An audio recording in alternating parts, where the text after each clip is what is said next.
ഭാര്യയ്ക്ക് ഭർത്താവിനോട് ഒരുപാട് കടമയുണ്ട്. ഈ കടമയുള്ളതുപോലെ ഭർത്താവിനും തിരിച്ചങ്ങോട്ടുമുണ്ടെന്ന് നബി മുഹമ്മദ് മുസ്തഫ സല്ലല്ലാഹു അലൈഹി വസല്ലമ തങ്ങൾ പറയുന്നു.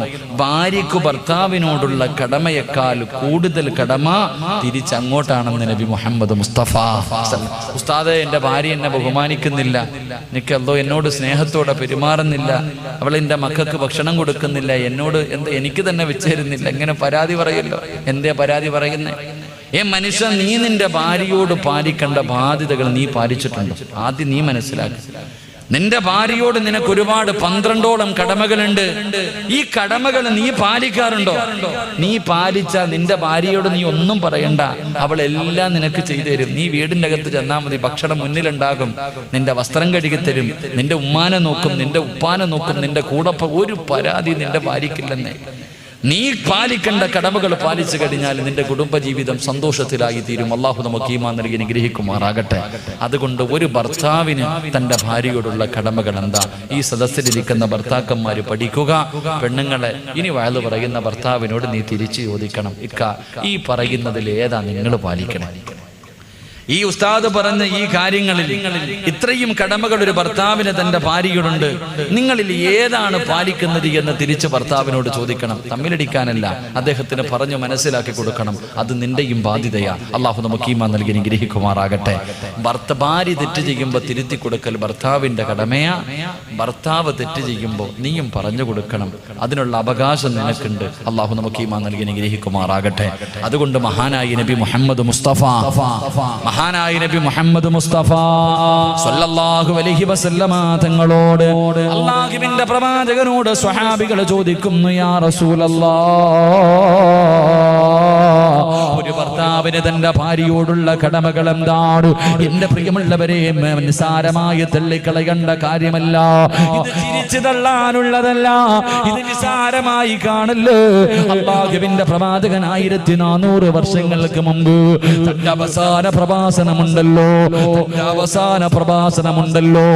ആ പ്രഭാഷണത്തില് 1,20,000 പരമ്പരന്ന സ്വഹാബാക്കൾ തന്റെ മുന്നിൽ നിൽക്കുമ്പോ അല്ലാഹുവിന്റെ റസൂൽ പറഞ്ഞു, ഇത്തഖുല്ലാഹ ഫിന്നിസാ.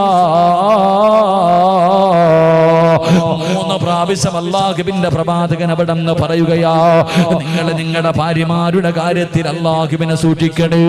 നിങ്ങൾ നിങ്ങളുടെ ഭാര്യമാരുടെ കാര്യത്തിൽ അല്ലാഹുവിനെ സൂക്ഷിക്കണേ. അല്ലാഹുവിനെ സൂക്ഷിക്കണേ. അല്ലാഹു നിങ്ങൾക്ക് നൽകിയിരിക്കുന്ന അമാനത്താണ് നിങ്ങളുടെ ഭാര്യമാര്. നാളെ പടച്ചുറപ്പിന്റെ പരലോകത്തേക്ക് കടന്നു ചെല്ലുമ്പോ ഓരോ ഭർത്താവിനോട് തന്റെ ഭാര്യയെ കുറിച്ച് വിചാരണ ചെയ്യുമെന്ന് നബി മുഹമ്മദ് മുസ്തഫ സല്ലല്ലാഹു അലൈഹി വസല്ലമ തങ്ങൾ പറയുമ്പോ, പടന്നയില ചെറുപ്പക്കാരാ, നാളെ പടച്ചുറപ്പിന്റെ പരലോകത്തേക്ക് കടന്നു ചെല്ലുമ്പോ നിന്നെ കുറിച്ച് മാത്രമല്ല ചോദിക്കുന്നത്, നിന്റെ ഭാര്യയെ കുറിച്ചും അല്ലാഹു ചോദിക്കുകയാണ്. നിന്റെ ഭാര്യയുടെ കാര്യത്തിലും അല്ലാഹു നിന്നെ വിചാരണ ചെയ്യുമെന്ന് പ്രവാചകൻ പറയുമ്പോ അല്ലാഹുവിന്റെ റസൂലിനോട് സ്വഹാബികൾ ചോദിക്കുന്നു, യാ റസൂലല്ലാഹ്, മാ ഹഖ്ഖു സൗജതി സൗജിനാ അലൈഹി യാ റസൂലല്ലാഹ്, ഒരു ഭർത്താവിന് ഭാര്യയോടുള്ള കടമ എന്താണ് നബിയേ? ഒന്ന് പറഞ്ഞു തരുവോ നബിയേ? ഒന്ന് പറഞ്ഞു തരുവോ നബിയേ? അല്ലാഹുവിന്റെ പ്രവാചകൻ അവിടെ നിന്ന് പറഞ്ഞു കൊടുക്കുകയാ, ഒരു ഭർത്താവിന് തന്റെ ഭാര്യയോടുള്ള ഒന്നാമത്തെ കടമ എന്തെന്നറിയുമോ? എനിക്കോ പെങ്ങള്, നല്ലതുപോലെ മറക്കാതെ പഠിച്ചു വെച്ചോ പെങ്ങള്, നിന്നെ ഉപദേശിക്കുന്ന നിന്റെ ഭർത്താവിനോട് സ്നേഹത്തോടു കൂടി പറഞ്ഞു കൊടുക്കാറുള്ള കടമകളാ. അല്ലാഹുവിന്റെ പ്രവാചകൻ അവിടെ നിന്ന് ഒന്നാമതായി പറയുകയാണ്, ആദ്യം ഭാര്യ ആരാണെന്ന് മനസ്സിലാക്കണം. നിന്റെ ഭാര്യ ആരാണെന്ന് നീ മനസ്സിലാക്കണം. പടച്ചവനെ 1400 വർഷങ്ങൾക്ക് മുമ്പ് ലോകത്തിന്റെ നേതാവ് നബി മുഹമ്മദ് മുസ്തഫ സല്ലല്ലാഹു അലൈഹി വസല്ലമ തങ്ങൾ അതാ 40ാമത്തെ വയസ്സിൽ നുബൂവത്ത് കിട്ടി പ്രബോധനവുമായി പ്രവാചകൻ ഖുറൈശികളുടെ മുന്നിലേക്ക് കടന്നു ചെല്ലുമ്പോ അല്ലാഹുവേ, വല്ലാത്ത പീഡനങ്ങളായിരുന്നല്ലോ. എവിടെ നോക്കിയാലും തല്ലിച്ചതക്കുകയാണ്. ചോദിക്കാനും പറയാനും ആരുമില്ലോ. പടച്ചവനെ പ്രതിരോധിക്കാൻ കഴിയുന്നില്ലോ. തന്റെ കണ്ണിന്റെ മുന്നിലിട്ട് പട്ടിക തല്ലുന്നത് പോലെ തല്ലിച്ചതയ്ക്കാൻ പടച്ചവനെ ചോദിക്കാൻ ഒരാളില്ലാത്ത അവസ്ഥ കടന്നു വരുമ്പോ എല്ലാവരും പ്രവാചകന്റെ മുന്നിൽ സ്വഹാബികൾ വന്നിട്ട് പരാതി പറയുകയാ. അവസാനം അല്ലാഹുവിന്റെ പ്രവാചകൻ മക്കയിൽ നിന്ന് മദീനയിലേക്ക് ഹിജ്റ പോകാ പറയുകയാ. എന്റെ പ്രിയമുള്ളവര്, എങ്ങനെയാണ് ഹിജ്റ പോയതെന്നറിയുമോ? തന്റെ ജീവിതകാലം മുഴുവനും കഷ്ടപ്പെട്ട് സമ്പാദിച്ചത് മുഴുവനും മക്കയിൽ ഉപേക്ഷിച്ചിട്ട് ഇട്ടിരുന്ന വസ്ത്രത്തോടു കൂടിയാണ് മദീനയിലേക്ക് കടന്നുപോയത്. എല്ലാവരും കടന്നുപോയി. അവസാനം മഹാനായ നബി മുഹമ്മദ് മുസ്തഫ സല്ലല്ലാഹു അലൈഹി വസല്ലമ തങ്ങളും അബൂബക്കർ തങ്ങളും കടന്നു പോവുകയാ. എങ്ങനെയാ സ്വീകരിച്ചത്? മദീന നിവാസികൾ എങ്ങനെയാണ് സ്വീകരിച്ചത്? മുഹാജിരീങ്ങൾ അൻസ്വാരീങ്ങൾ സ്വീകരിച്ചത് എങ്ങനെയെന്നറിയുമോ? രണ്ട് വീടുള്ളവർ വീട് കൊടുത്തു, പണമുള്ളവർ പണം കൊടുത്തു, തോട്ടമുള്ളവർ തോട്ടം കൊടുത്തു, പടച്ചവനെ വാഹനമുള്ളവർ വാഹനം കൊടുത്തു. എന്തിന് രണ്ട് ഭാര്യമാരുള്ളവർ ഒരു ഭാര്യതാ തലാക്ക് പറഞ്ഞിട്ട് മുഹാജിരീങ്ങൾക്ക് വിഭാഗം കഴിച്ചു കൊടുത്തു. അൻസ്വാരീങ്ങൾ മുഹാജിരീങ്ങളെ ബഹുമാനിച്ചെന്ന് ചരിത്രം പറയുമ്പോ, സഹോദരാ,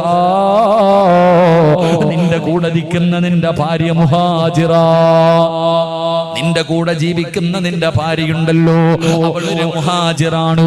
അവൾക്ക് വാപ്പയുണ്ട്, ഉമ്മയുണ്ട്, കൂടപ്പറപ്പുണ്ട്, വീടുണ്ട്, നാടുണ്ട്, കുടുംബക്കാരുണ്ട്.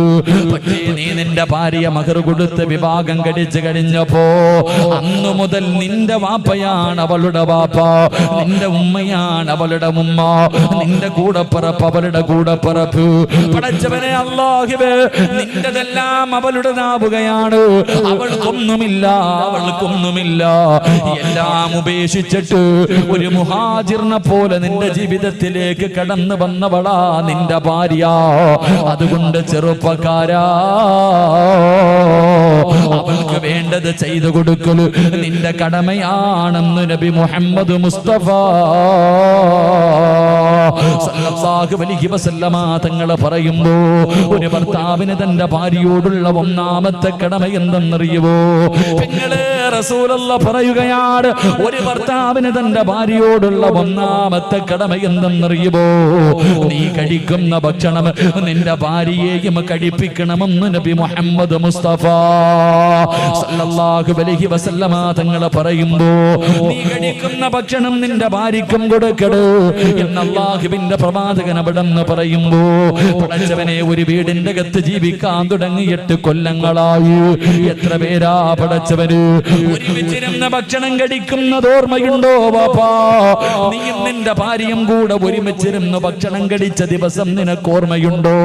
അല്ലാഹുവിന്റെ റസൂല് പറയുകയാ, അല്ലാഹുവിന്റെ റസൂല് പറയുകയാ, പടന്നയിലെ ഏറ്റവും മനോഹരമായ വീട് ഏതെന്നറിയുമോ?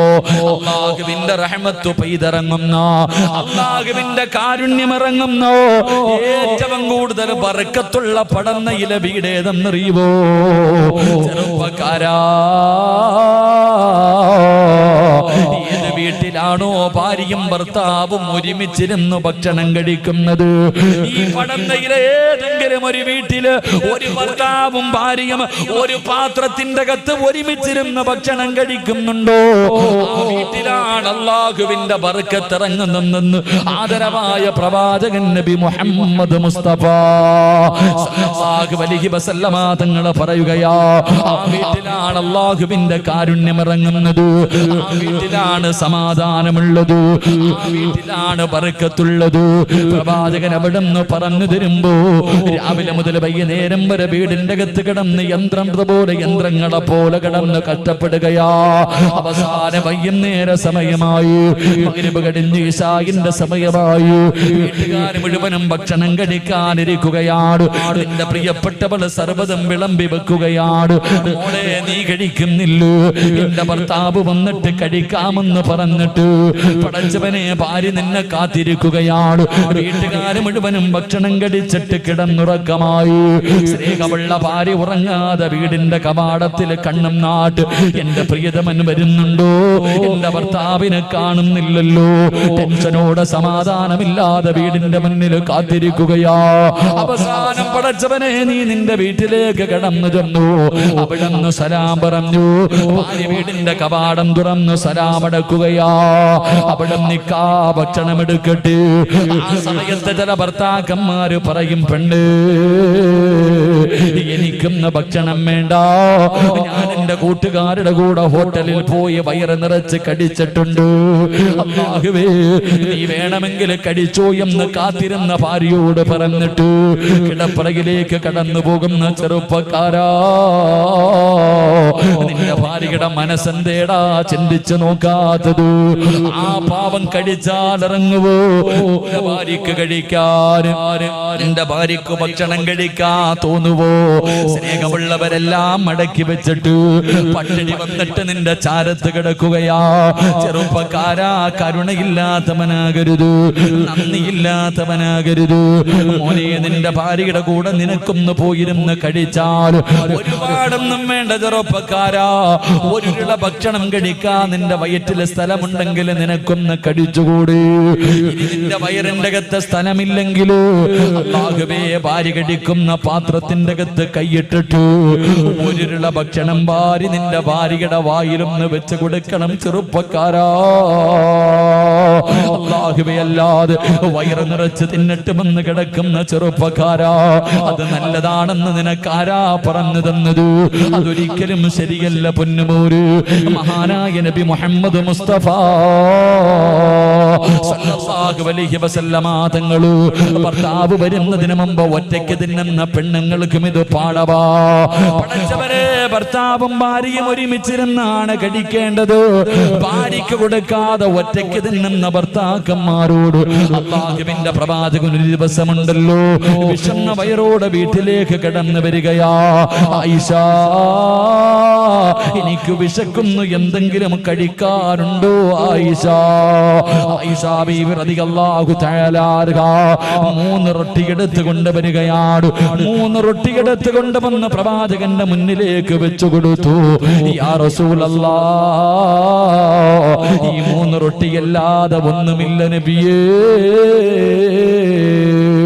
എന്ന് പറഞ്ഞുകൊണ്ട് പ്രവാചകന്റെ മുന്നിൽ ഭക്ഷണം കൊണ്ടുവെക്കുകയാ. അള്ളാന്റെ റസൂല് കടിക്കാൻ തുടങ്ങി. 3 റൊട്ടിയും അല്ലാഹുവിന്റെ പ്രവാചകൻ കടിച്ചു.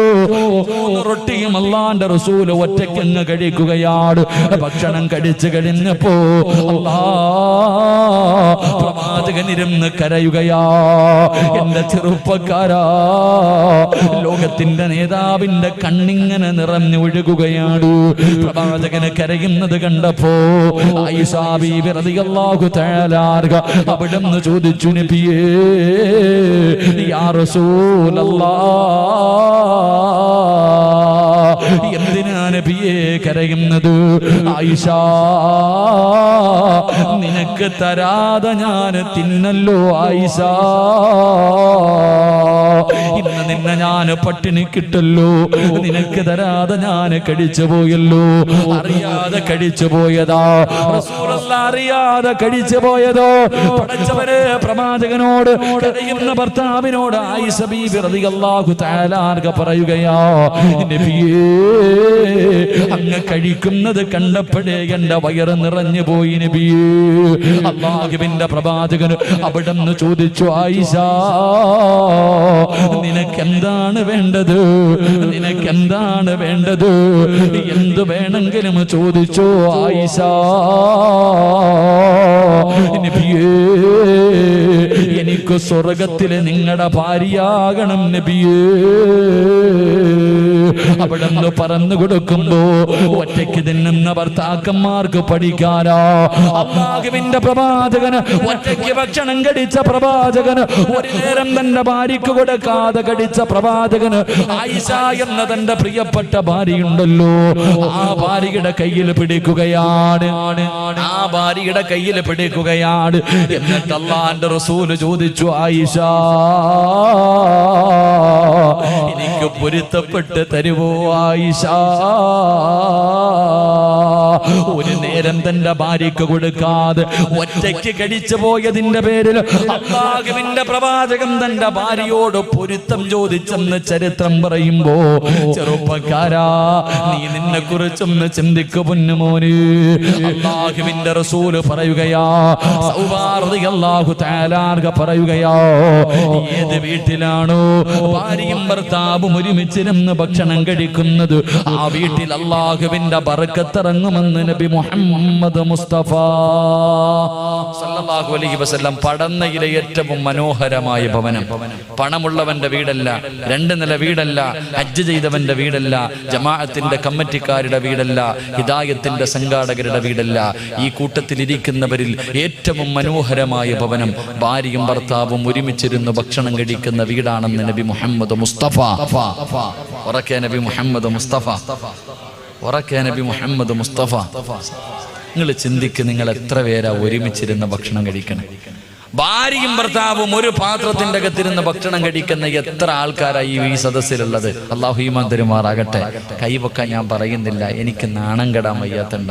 എങ്ങനെ പെണ്ണുങ്ങളെ ഭർത്താവിന്റെ കൂടെ ഇരുന്ന് ഭക്ഷണം കഴിക്കുന്ന പടന്നയിലെ പെണ്ണുങ്ങളൊന്ന് കൈവക്കിക്ക്, കാണാനുള്ള കൊതി കൊണ്ട ഒരെണ്ണമെങ്കിലും ബുക്കോ നോക്കട്ടെ. അൽഹംദുലില്ലാഹ്, 1-2 പെണ്ണുങ്ങളുണ്ട്. നിങ്ങൾ രക്ഷപ്പെട്ടു, അല്ലാഹു ബർക്കത്ത് ചെയ്യുമാറാകട്ടെ.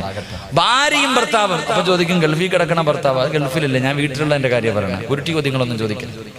വീട്ടിൽ താമസിക്കുമ്പോ ഭർത്താവ് വീട്ടിലുള്ളപ്പോ ഭാര്യയും ഭർത്താവും ഒരുമിച്ച് കഴിക്കണം. അതൊരു ബർക്കത്താ. അത് പണ്ടായിരുന്നു, ഇപ്പൊ എങ്ങനെ?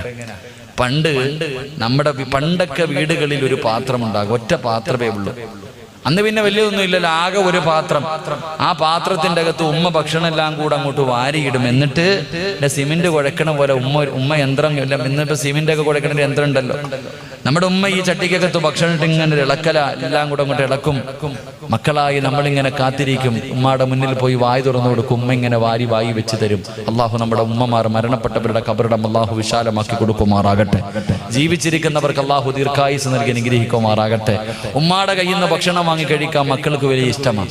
എന്നാ പടന്നയിലെ പെണ്ണുങ്ങളെന്ന് വീട്ടിൽ പോകണം. ഇരിക്കണ ആണുങ്ങൾ വീട്ടിൽ പോയിട്ട് ഒരു 5 വയസ്സിന് മുകളിലേക്ക് പ്രായമുള്ള മക്കള് കാണാൻ വേണ്ടി ചോറും കറിയെല്ലാം കൂടെ ഒരു പാത്രത്തിലിട്ടിട്ട് ഒന്ന് ഇളക്കണം. നിങ്ങളുടെ മക്കളുടെ മുന്നിൽ വെച്ച് നിങ്ങൾ ഭക്ഷണം നല്ലതുപോലെ ഇളക്കിയിട്ട് വേണമെന്ന് വെച്ചാൽ സ്വന്തം മക്കൾ പോലും വാങ്ങി തിന്നാത്ത കാലവാ. അള്ളാഹു നമുക്ക് ഈമാൻ നൽകി അനുഗ്രഹിക്കുമാറാകട്ടെ. കാരണം വേസ്റ്റാണെന്നാ മക്കൾ ചിന്തിക്കുന്നത്. എന്റെ പ്രിയപ്പെട്ടവരെ, പണ്ട് ഒരു വീടുണ്ട്. ആ വീടിന്റെ അകത്ത് ഉമ്മയും വാപ്പയും മക്കളും എല്ലാവരും ഒരുമിച്ചിരുന്ന ഭക്ഷണം കഴിക്കുന്നേ. അതുകൊണ്ട് പണ്ടുള്ളവർക്ക് പരസ്പരം സ്നേഹമുണ്ടായിരുന്നു. ഏറ്റവും കുറഞ്ഞത് കൂടപ്പറപ്പുകൾക്കെങ്കിലുണ്ട്. എടാ, ഇവൻ എന്റെ അനുജനാണെന്ന് അഭിമാനത്തോടു കൂടി പറയുന്ന എത്ര എന്റെ കൂടപ്പറപ്പടാ. നാട്ടുകാരെന്താ പറയട്ടെ, അവൻ എന്റെ സഹോദരനാണെന്ന് പറഞ്ഞ് സഹോദരന്റെ ഭാഗത്ത് നിൽക്കുന്ന ഒരു കാലമുണ്ടായിരുന്നു. ഇന്നതൊക്കെ മാറി. ഇന്ന് ഏറ്റവും വലിയ ശത്രുത നാട്ടുകാർക്കല്ല, അതിന്റെ കൂടപ്പറപ്പിന് തന്നെയാണ്.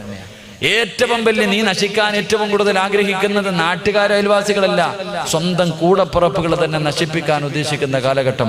എന്തുകൊണ്ടെന്നറിയോ? മനസ്സുകൾ തമ്മിൽ അകന്നുപോയത് കൊണ്ടാ. അതുകൊണ്ട് ഒരുമിച്ചിരുന്ന് ഭക്ഷണം കഴിക്ക്, അള്ളാഹു ബർക്കത്ത് ചെയ്യുമെന്ന് നബി മുഹമ്മദ് മുസ്തഫ. ഉറക്കെ നബി മുഹമ്മദ് മുസ്തഫ, ഉറക്കെ നബി മുഹമ്മദ് മുസ്തഫ സല്ലല്ലാഹു അലൈഹി വസല്ലം. ഇൻഷാ അല്ലാഹ് ഇന്ന് മുതൽ ഒരുമിച്ചിരുന്ന് ഭക്ഷണം കഴിക്കാം. അള്ളാഹു ഭാഗ്യം നൽകുമാറാകട്ടെ. അപ്പൊ പ്രവാചകൻ അവിടുന്ന് പറഞ്ഞു തന്നു. എന്തേ പറഞ്ഞു തന്നത്? നീ കഴിക്കുന്ന ഭക്ഷണം നിന്റെ ഭാര്യയ്ക്ക് കൊടുക്കണം. 2, അവിടുന്ന് പറഞ്ഞു, നിന്റെ ഭാര്യയ്ക്ക് ആവശ്യമുള്ളത് മുഴുവനും നീ വാങ്ങിക്കൊടുക്കണം. അവള് സാരി വേണമെന്ന് പറഞ്ഞാൽ സാരി, ചുരിദാർ വേണമെന്ന് പറഞ്ഞാൽ ചുരിദാർ, ഫർദ വേണമെന്ന് പറഞ്ഞാൽ ഫർദ, മീൻ വേണമെന്ന് പറഞ്ഞാൽ മീന്, ഇറച്ചി വേണമെന്ന് പറഞ്ഞാൽ ഇറച്ചി. നിന്റെ വീട്ടിൽ ആവശ്യം, നിന്റെ ഭാര്യ എന്തൊക്കെ ചോദിക്കുന്നു അവൾക്ക് ആവശ്യമുള്ളത് മുഴുവനും വാങ്ങിക്കൊടുക്കൽ നിന്റെ കടമയാ. നിന്റെ ഭാര്യ പറയുന്നു, എനിക്ക് ജോലി ചെയ്യാൻ വയ്യ, ഒരു വേലക്കാരിയെ വേണമെന്ന് പറഞ്ഞാൽ നീ വെച്ചു കൊടുക്കണം. അത് നിന്റെ കടമയാ. നിന്റെ ഭാര്യ പറയുന്നു, എനിക്ക് അവള്, നിന്റെ ഭാര്യ എന്ന് പറഞ്ഞാൽ അടുക്കളപ്പണിക്ക് വീട്ടിൽ കൊണ്ട് നിർത്തിയിരിക്കുന്ന പെണ്ണല്ല. നിനക്ക് ചോറ് വെച്ച് തരാനും നിന്റെ മക്കളെ നോക്കാനും നിന്റെ വീട് നോക്കാനും നിന്റെ തുണി കഴുകി തരാനും പെണ്ണിന് നിർബന്ധമില്ല. അതൊക്കെ അവൾ ചെയ്തു തന്നാൽ അവളുടെ ഔദാര്യം. അല്ലാഹു ഈമാൻ തരുമാറാകട്ടെ. ഒരു ഭർത്താവിന്റെ കടമയാ. ഭാര്യ പറയുന്നു, എനിക്ക് ജോലിക്കാരെ വേണം, എന്റെ ആവശ്യങ്ങൾ നടത്തി തരണം എന്ന് പറഞ്ഞാൽ ചെയ്തു കൊടുക്കണം. അത് ചെയ്യാൻ കപ്പാസിറ്റി ഇല്ലാത്തവൻ പെണ്ണ് കെട്ടാൻ പാടില്ല. ഭാര്യക്കും മക്കൾക്കും ചെലവിന് കൊടുക്കാൻ കഴിവുള്ളവനാ വിവാഹം കഴിക്കണമെന്ന് പറഞ്ഞത്. അല്ലാത്തവൻ ദിക്റും പറഞ്ഞു നടക്കാനാ പറഞ്ഞത്. അള്ളാഹു ഈമാൻ തരുമാറാകട്ടെ. ആരെങ്കിലും പറഞ്ഞു? ഇസ്ലാം പറഞ്ഞു, എടാ ഭാര്യയ്ക്ക് ചെലവിന് കൊടുക്കാൻ കഴിവുള്ളവനെ പെണ്ണ് കെട്ടാവൂ. ഇതാരോടാ പറയണേ? വിവാഹത്തിന് പള്ളിയിൽ പോയിരിക്കും, നാട്ടുകാരെ മുഴുവനും വിളിച്ചു വരുന്നത് കണ്ടാ പടച്ചവനെ പുതിയാപ്പൾ അല്ലാഹു സിനിമാ താരങ്ങൾ വരുന്നത് പോലെ ഒരുങ്ങി കെട്ടി ഇങ്ങോട്ട് വരും. പള്ളിക്കകത്ത് കൊണ്ടുവന്ന് കാഴ്ച വസ്തുവിനെ പോലെ ഇരുത്തും. അവസാന നിക്കാഹിന്റെ സമയമാകുമ്പോ പള്ളിയിലെ ഖത്തീബ് ചോദിക്കും മഹർ എത്രാന്ന്. വായും തുറന്നിരിക്കാം മഹർ ചോദിക്കുമ്പോ. എടാ മഹർ എത്രയാടാന്ന് ചോദിക്കുമ്പോ കണ്ണ് തെള്ളികെട്ട് വെടികൊണ്ടവനെ പോലെ ഇരിക്കുന്ന ചില ആണുങ്ങളുണ്ട്. വാപ്പാനോട് ചോദിക്കും വാപ്പ മഹർ എത്രാന്ന്. വാപ്പ ഒന്ന് കെട്ടിയതാ, എന്നിട്ടും ചോദിക്കാം മഹർ എന്നാണ്. എന്റെ പ്രിയപ്പെട്ട സഹോദരങ്ങളെ, മഹർ എന്ന് പറഞ്ഞാൽ എന്താ? നിങ്ങളുടെ നാട്ടിലൊക്കെ അറിയണം. ഇവിടെ എങ്ങനെയാടെ മഹറൊക്കെ?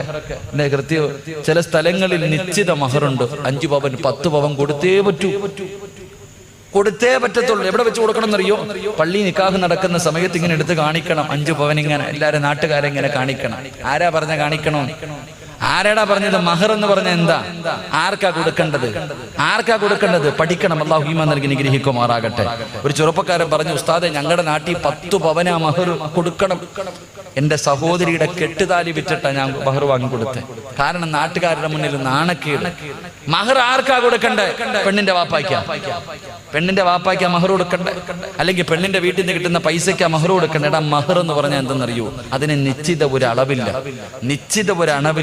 എടാ സ്വന്തമായിട്ട് ഹലാലായ മാർഗത്തിലൂടെ അധ്വാനിച്ചത് 10 രൂപയാണെങ്കിൽ 10 രൂപയാ, അത് കൊടുത്താൽ മതി മഹർ. അല്ലാഹു ഈമാൻ നൽകി നിഗ്രഹിക്കുമാറാകട്ടെ. അത് പള്ളി കൊണ്ടുവന്ന് പ്രദർശിപ്പിക്കാനുള്ള വസ്തുവല്ല. വിവാഹത്തിന്റെ നിക്കാഹിന്റെ സമയത്ത് ഇന്നതാണ് മഹർ എന്ന് പറയണമെന്നേ ഉള്ളൂ. മഹർ കൊടുക്കേണ്ടത് ഭാര്യയുടെ കയ്യില്. അല്ലാഹുവേ പടച്ചവനെ മണിയറക്കകത്ത് കടന്നു ചെല്ലുമ്പോ ഭാര്യയുടെ കയ്യിൽ കൊടുത്തിട്ട് പറയണം, ഇതെന്റെ മഹർ, ഇതേ എന്റെ കയ്യിലുള്ളൂ. 10 രൂപയെങ്കിൽ 10 രൂപ. മോളെ ഇനി ഒന്നുമില്ലെങ്കിൽ ഒന്നുമില്ല. ഞാൻ നിന്നെ മരിക്കണ കാലം വരെ ദുഃഖത്തിലും സന്തോഷത്തിലും ഞാൻ നിന്റെ കൂടെ ഉണ്ടാകുന്ന ഒരു നല്ല വാക്ക് പറഞ്ഞാൽ മതി. ഭാര്യ തൃപ്തിപ്പെട്ട അതിനാ മഹർ എന്ന് പറയുന്നത്. അല്ലാഹു ഈമാൻ നൽകി നിഗ്രഹിക്കുമാറാകട്ടെ. ആദം നബി ഹവ്വാ ബീവി റളിയല്ലാഹു തആല അൻഹു കൊടുത്തത് സലാത്തായിരുന്നടാ പൊന്നുമോനെ. എത്രയോ ഹദീസിന് എത്രയോ സഹാബാക്കൾ കൊടുക്കാൻ പൈസ ഇല്ലാതെ മഹറായിട്ട് കൊടുത്തത് ഭാര്യയോട് പറഞ്ഞു, ഞാൻ നിനക്ക് ഖുർആൻ പഠിപ്പിച്ചു തരാം. ഇതിനാ മഹർ എന്ന് പറയുന്നത്. സ്വന്തമായി അധ്വാനിച്ച ഹലാലായ മാർഗത്തിലൂടെ ഉള്ളത് അത് എന്താണോ അത് ഭാര്യയുടെ കയ്യിൽ കൊടുത്ത് തൃപ്തിപ്പെടുത്ത്. അതിനാണ് മഹർ എന്ന് പറയുന്നത്. അല്ലാഹു ഈമാൻ നൽകി അനുഗ്രഹിക്കുമാറാകട്ടെ. അപ്പൊ ഞാൻ പറഞ്ഞു വന്നത്, കഴിവുള്ളവനെ വിവാഹം കഴിക്കാവൂ. ഭാര്യയുടെ ആവശ്യങ്ങൾ സാധിച്ചു കൊടുക്കാൻ.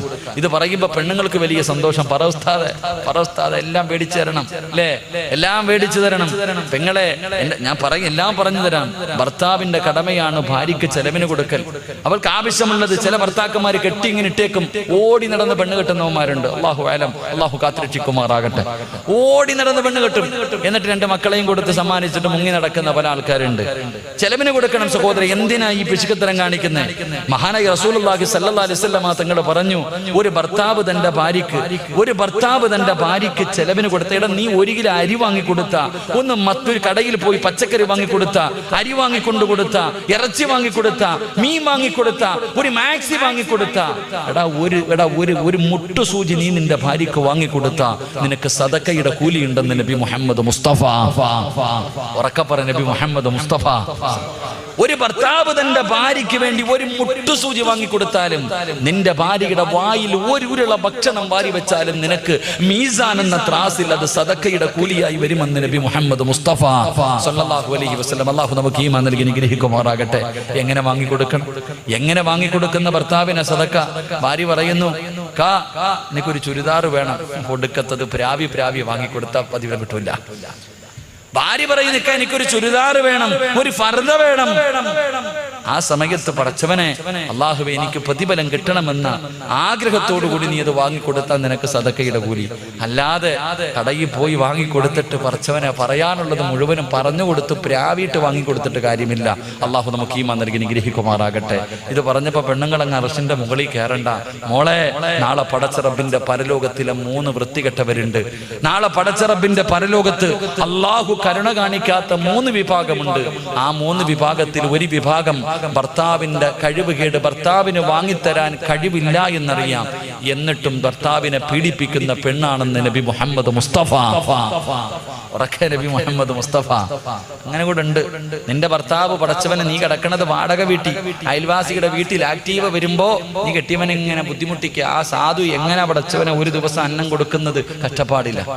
ഭർത്താവിന്റെ സാമ്പത്തിക സ്രോതസ് കൂടെ മനസ്സിലാക്കണം, കപ്പാസിറ്റി കൂടെ മനസ്സിലാക്കിയിട്ട് വേണം നീ പലതും പറയാൻ. അള്ളാഹു നമുക്ക് ഈമാൻ നൽകുമാറാകട്ടെ. അതുകൊണ്ട് പ്രവാചകൻ പറഞ്ഞു സ്വല്ലല്ലാഹു അലൈഹി വസല്ലം, ഒരു ഭർത്താവിന്റെ കടമ നീ കഴിക്കുന്ന ഭക്ഷണം നിന്റെ ഭാര്യയ്ക്ക് കൊടുക്കണം, വേർതിരിവ് കാണിക്കരുത്, ഒറ്റയ്ക്ക് കഴിക്കരുതെന്ന് നബി മുഹമ്മദ് മുസ്തഫ സ്വല്ലല്ലാഹു അലൈഹി വസല്ലം. അള്ളാഹു പാലിക്കാൻ ഭാഗ്യം തരുമാറാകട്ടെ. അള്ളാഹു പാലിക്കാൻ ഭാഗ്യം തരുമാറാകട്ടെ. 2, അള്ളാഹുവിന്റെ പ്രവാചകൻ അവിടെന്ന് പറയുകയാ, അള്ളാഹുവിന്റെ റസൂൽ അവിടെന്ന് പറഞ്ഞു, സ്വഹാബാ വലാ തദ്രിബിൽ വജ്ഹ, നിങ്ങളുടെ ഭാര്യമാരുടെ മുഖത്ത് നിങ്ങൾ അടിക്കല്ലേ. അള്ളാഹുവിന്റെ റസൂൽ അവിടെന്ന് പറയുന്ന സ്വഹാബാ വലാ തദ്രിബിൽ വജ്ഹ, നിങ്ങളുടെ ഭാര്യയുടെ മുഖത്ത് നിങ്ങൾ അടിക്കല്ലേ. വലാ തുകബ്ബിഹു, നിങ്ങൾ അവളെ ചീത്ത വിളിക്കല്ലേ എന്ന് നബി മുഹമ്മദ് മുസ്തഫ സല്ലല്ലാഹു അലൈഹി വസല്ലം. 2, ഭാര്യയുടെ മുഖത്തടിക്കാൻ പാടില്ല എന്ന് നബിഗിന റസൂലുള്ളാഹി. എന്താ ഇപ്പൊ നിങ്ങൾക്ക് ഇഷ്ടപ്പെടുന്നില്ല ഞാൻ പറയുമ്പോ? ഇഷ്ടപ്പെടുന്നില്ലേ? നിർത്തണോ? പറയണോ? നിർത്തണോ? പറയണമെന്ന് ആഗ്രഹമുള്ളവർ കൈവക്ക്. ഉസ്താദ് വാക്യം കൂടെ പറയണമെന്ന് ആഗ്രഹമുള്ളവർ. അൽഹംദുലില്ലാഹ്. റസൂലുള്ളാഹി സ്വല്ലല്ലാഹു അലൈഹി വസല്ലമ തങ്ങൾ പറഞ്ഞു, ഒരു ഭർത്താവ് തന്റെ ഭാര്യയുടെ മുഖത്തടിക്കാൻ പാടില്ല എന്ന് പറഞ്ഞാൽ ബാക്കിയുള്ള സ്ഥലത്ത് അടിക്കാമെന്നല്ല, ബാക്കിയുള്ള സ്ഥലത്ത് അടിക്കാമെന്നല്ല. എന്റെ പ്രിയപ്പെട്ടവരെ, ഭാര്യയെ തല്ലാൻ പാടില്ല, പ്രത്യേകിച്ച് മുഖത്തടിക്കാൻ പാടില്ല. നമ്മൾ അടിച്ച അവിടെ മാത്രമേ അടിക്കത്തുള്ളൂ. മുഖം ഇവിടെ അടിക്കുന്നതിന് എന്താ പറയാ? നീ എന്തോടെ പറയാൻ പേടി? ഞങ്ങളുടെ നാട്ടിലെ ഇവിടെ എന്താ പറയുന്നത്, ചിലപ്പോൾ ഈ ഭാഷയിൽ ചെറിയ വ്യത്യാസം ഉണ്ടാവുമല്ലോ. മുഖം എന്ന് പറഞ്ഞാൽ മനസ്സിലാവുമല്ലോ. എന്ത് വന്നാലും ആദ്യം അടിക്കുന്നത് ഇവിടെയാണ്. നിങ്ങളുടെ ഭാര്യയുടെ മുഖത്ത് നിങ്ങൾ തല്ലാൻ പാടില്ല. 2, ചീത്ത വിളിക്കരുത്. അല്ലാഹു അലം, ഡിക്ഷണറി പോലും അതിന്റെ അർത്ഥം കാണൂല അങ്ങനത്തെ പള്ള വിളിക്കണ ഭാര്യയെ അല്ലേ. പട്ടി, പന്നി, മറ്റേ വാപ്പ എന്തൊക്കെയാ വിളിക്കണില്ല. അല്ലാഹു അലം. ചങ്ങായിമാരെ, നിന്നെ പോലെ അഭിമാനം ഉള്ളത് അവളും, അവക്കും ഓടുന്നത് രക്തമൊക്കെ തന്നെ.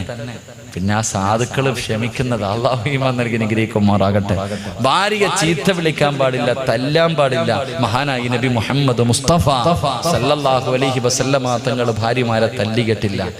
11 ഭാര്യമാരുമായി ജീവിച്ച പ്രവാചകൻ ഒരിക്കൽ പോലും ഒരു സാഹചര്യത്തിലും തന്റെ ഭാര്യമാരെ തല്ലികെട്ടില്ല. എന്റെ പ്രിയമുള്ളവരെ, ഏത് സാഹചര്യമാകട്ടെ, ഒരിക്കൽ പ്രവാചകനും ആയിഷ ബീബി റളിയല്ലാഹു തആല അൻഹയും തമ്മിൽ പിണങ്ങി. 2 പേരും വല്ലാത്ത, ആയിഷ ബീബി നല്ല ദേഷ്യത്തില. ആയിഷ ബീബി റളിയല്ലാഹു തആല കലി തുള്ളി നിൽക്കുക. അള്ളാഹുവിന്റെ റസൂൽ സല്ലല്ലാഹു അലൈഹി വസല്ലം തങ്ങളുടെ മുഖത്ത് നോക്കിയിട്ട് ചോദിച്ചു, നിങ്ങളാ അള്ളാഹുവിന്റെ പ്രവാചകൻ എന്ന് പറയുന്ന ആള്? റസൂലുള്ളാഹി തങ്ങളോട് ചോദിക്കുക, നിങ്ങളാ അള്ളാഹുവിന്റെ പ്രവാചകൻ എന്ന് പറയുന്ന ആള്? ആ ചോദ്യം അടികൊള്ളേണ്ട ചോദ്യമാ. പക്ഷെ അള്ളാഹുവിന്റെ പ്രവാചകൻ സല്ലല്ലാഹു അലൈഹി വസല്ലം തങ്ങൾ ആ സാഹചര്യത്തിലും തല്ലിയില്ല. അവിടെ നിന്ന് തിരിച്ചു പറഞ്ഞത് എന്തെന്നറിയുമോ? ആയിഷ, നിനക്ക് എന്നോട് സ്നേഹമുള്ളത് എപ്പോഴാ, എന്നോട് ദേഷ്യമുള്ളത് എപ്പോഴാ? എനിക്കറിയാം ആയിഷ, നീ എപ്പോഴാണ് എന്നോട് സ്നേഹമുള്ളത്, എപ്പോഴാണ് എന്നോട് സ്നേഹമില്ലാത്തത്, എനിക്കറിയാം. അപ്പൊ ഉടനെ ചോദിച്ചു, നബി എങ്ങനെ അറിയാൻ നബിയെ? അതാ അള്ളാഹു നമുക്ക് ഈമാൻ നൽകി അനുഗ്രഹിക്കുമാറാകട്ടെ.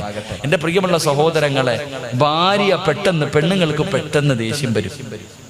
പെണ്ണുങ്ങൾക്ക് പെട്ടെന്ന് ദേഷ്യം വരും. അതുകൊണ്ട് ഭർത്താക്കന്മാര് മനസ്സിലാക്കേണ്ടത്, ഭാര്യമാര് ദേഷ്യത്തിലാണെന്ന് മനസ്സിലായ ഭർത്താക്കന്മാര് മിണ്ടാതിരിക്കണമെന്ന് മഹാന്മാര് പറയുന്നു. ഭാര്യ ദേഷ്യത്തിലാണെന്ന് മനസ്സിലായ ഭർത്താവ് മിണ്ടാതിരിക്കണം. കാരണം എന്തേ? അവൾ ദേഷ്യത്തിലായത് കാരണം നമ്മൾ എന്തെങ്കിലും പറയുമ്പോൾ അവള് മറുപടി പറയും. എന്ന് പറഞ്ഞാൽ തറുതല പറയും. നമ്മൾ എന്തെങ്കിലും പറയും, ഉടനെ അവള് തറുതല പറയും. പറഞ്ഞു കഴിഞ്ഞാൽ പിന്നെ നമ്മൾ എന്ത് ചെയ്യും? അവളെ തല്ലുകൊടുക്കും.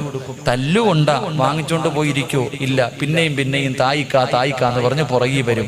നീ പിന്നെ വലിയ കരുണയുള്ളവനെ, വാരി അങ്ങ് കൊടുക്കും.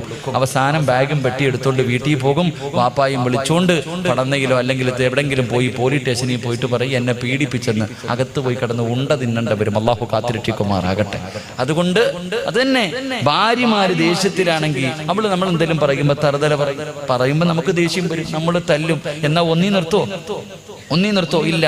അവൾ പിന്നെയും പറഞ്ഞുകൊണ്ട് വരും, നീ കൊടുത്തുകൊണ്ടേയിരിക്കും. അവസാനം പിന്നെ അകത്ത് പോയി കിടക്കേണ്ടി വരും. അള്ളാഹു കാത്തിരക്ഷിക്കുമാറാകട്ടെ. ഏറ്റവും നല്ലത് മിണ്ടാതിരിക്കും. എനിക്ക് നിങ്ങളോട് പറയാനുള്ളത് അത് തന്നെ. നിന്റെ ഭർത്താവിന്റെ സ്വഭാവത്തിൽ മാറ്റം കണ്ട നിന്റെ ശരീരത്തിന് നല്ലത് നീയും മിണ്ടാതിരിക്കല. അള്ളാഹു ഈമാൻ നൽകി നിഗ്രഹിക്കുമാറാകട്ടെ.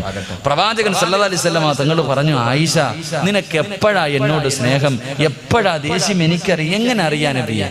എങ്ങനെ? ആകാംക്ഷയോടുകൂടി അത്രയും ദേഷ്യത്തിൽ നിന്ന ഒരു കൗൺസിലിങ്ങിന്റെ വശമാണ്, അത്രയും കോപത്തിൽ നിന്ന് ആയിഷ ബീവി റളിയല്ലാഹു തആല അൻഹ ചോദിച്ചു, എങ്ങനെ അറിയാന്ന്. ആ സമയത്ത് അവിടെ നിന്ന് പറഞ്ഞു, ആയിഷ, നിനക്ക് എന്നോട് സ്നേഹമുണ്ടെങ്കിൽ മുഹമ്മദ് നബിയുടെ റബ്ബിനെ കൊണ്ടാണ് സത്യം, നീ അങ്ങനെ പറയും. എന്നോട് ദേഷ്യമാണെങ്കിൽ ലാ റബ്ബി ഇബ്രാഹിം, ഇബ്രാഹിം നബിയുടെ റബ്ബിനെ കൊണ്ടാണ് സത്യം. അങ്ങനെ പറയുമ്പോൾ എനിക്കറിയാം. സ്നേഹമുണ്ടെങ്കിലേ എൻ്റെ പേര് പറയൂ, ദേഷ്യമാണെങ്കിൽ ഇബ്രാഹിം നബിയുടെ പേര് പറയും. മഹാനായി നബി മുഹമ്മദ് മുസ്തഫ. അങ്ങനത്തെ സാഹചര്യത്തിൽ പോലും അങ്ങനെയാ പെരുമാറേണ്ടത്. അതിനാ കുടുംബജീവിതം എന്ന് പറയുന്നത്. സഫിയ ബീബി റളിയല്ലാഹു തആല അൻഹ ഒരിക്കൽ പ്രവാചകന്റെ കയ്യിൽ ഇറച്ചിക്കറി കൊണ്ടുവന്നിട്ട് കൊടുത്തു. വേറൊരു ഭാര്യ ആയിഷ ബീബി റളിയല്ലാഹു തആല അൻഹ വീടിന്റെ അകത്ത് ഭക്ഷണം ഉണ്ടാക്കിയിട്ട് പ്രവാചകനെ കാത്തിരിക്കുക. അപ്പോഴാണ് അടുത്ത ഭാര്യ കറി കൊടുത്തു വിടുന്നത്. ആ കറിയുമായി വീട്ടിലേക്ക് കയറി വന്നിട്ട് ആയിഷ ബീബിയുടെ കൈ കൊടുത്തിട്ട് പറഞ്ഞു, എന്റെ സഫിയ തന്നത് അല്ലാ, നല്ല ടേസ്റ്റുള്ള കറിയാ, കൊടുത്തത് മാത്രമേ ഓർമ്മയുള്ളൂ, എടുത്തോ ഒറ്റയേറെ. അള്ളാഹുവേ, ആയിഷ ബീവി റളിയല്ലാഹു തആല കറിയും പാത്രം എടുത്തു, ഒറ്റയേറും പാത്രം പൊട്ടി ചിതറി. അള്ളാഹുവിന്റെ റസൂല് തല്ലിയില്ല, മിണ്ടാതെ താഴെ ഇരുന്നിട്ട് പറക്കിയെടുത്തു. നമ്മളാണെങ്കിൽ ആലോചിക്കും, എടാ നിന്റെ വീടിന്റെ അയലത്ത് താമസിക്കുന്ന നിന്റെ കൂടപ്പുറപ്പ് സഹോദരി വീട്ടിൽ നല്ല ഒരു പോത്തിറച്ചിയൊക്കെ വെച്ചപ്പോ എൻ്റെ ഇക്കായ്ക്ക് വലിയ ഇഷ്ടമാണല്ലോ എന്ന് കരുതിയിട്ട് ഒരു പാത്രത്തിൽ കുറച്ച് കറി എടുത്തിട്ട് നിന്റെ കയ്യിൽ തന്നു. അതുമായി വീട്ടിലേക്ക് കയറി ചെന്നിട്ട് ഭാര്യയോട് പറഞ്ഞു, ആമിന, എൻ്റെ സഹോദരി വെച്ച് ഇറച്ചിക്കറിയാ, നീ ഇത്തിരി വിളമ്പിത്താന്ന് പറഞ്ഞാൽ ആ സമയത്ത് അവളങ്ങാണം തറയിലെറിഞ്ഞ് പൊട്ടിക്കൊന്നും വേണ്ട, എന്തെങ്കിലും ഒന്ന് പറഞ്ഞാൽ ഉള്ള രംഗമൊന്ന് ആലോചിച്ച് വയ്ക്കേ. ചിലപ്പോൾ അതിന്റെ പേരിൽ തലാക്ക് വരെ സംഭവിക്കും. അള്ളാഹു കാത്തിരക്ഷിക്കുമാറാകട്ടെ. അതുകൊണ്ട് പ്രവാചകൻ സല്ലല്ലാഹു അലൈഹി വസല്ലമ തങ്ങൾ പറഞ്ഞു, നിങ്ങളുടെ ഭാര്യമാരെ തല്ലരുത്, നിങ്ങളുടെ ഭാര്യമാരുടെ മുഖത്തടിക്കരുത്, നിങ്ങൾ അവളെ ചീത്ത വിളിക്കല്ലേ എന്ന് നബി മുഹമ്മദ് മുസ്തഫ സല്ലല്ലാഹു അലൈഹി വസല്ലം. അള്ളാഹു നമുക്ക് ഈമാൻ തരുമാറാകട്ടെ. പല സാഹചര്യത്തിൽ ഞാനും നിങ്ങളും വിളിച്ചുപോയിട്ടുണ്ട്.